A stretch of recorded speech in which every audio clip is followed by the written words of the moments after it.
Jeste li ikad pomiješali pastu za zube i deterđent? U ovom kratkom videu ću vam pokazati šta će se desiti kada to uradite uz još jedan mali dodatak. Prvo što će vam trebati je malo paste za zube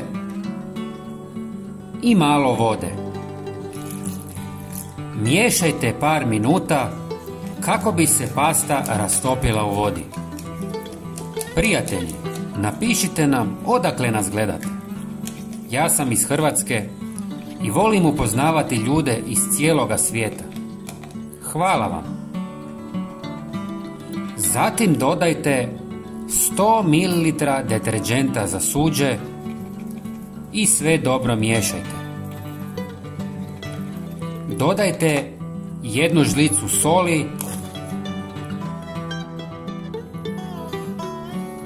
i 200 ml alkoholnog octa. Primijetit ćete da se smjesa zgusnula i to je ono što želimo. Sada ste napravili najučinkovitije sredstvo za čišćenje i pranje posuđa. Deterđent uklanja masnoću i pruža sjaj. Pasta za zube polira i uklanja tvrdokorne mrlje. Sol djeluje kao prirodni abraziv i dezinficira površine, a ocat otapa kamenac, dezinficira i neutralizira mirise.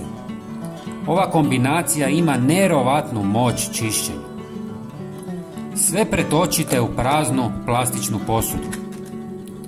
Ovo je puno jače i bolje od skupih agresivnih kemikalija. Možete čistiti kupaone, slavine, posuđe i sve druge površine. Možete i razrijediti sa još vode i učinak će biti sličan, što će vam uštedjeti puno novaca. Prijatelji, pogledajte i naš sljedeći video na vašem ekranu i podijelite ovaj video sa prijateljima. Hvala vam. Pozdrav!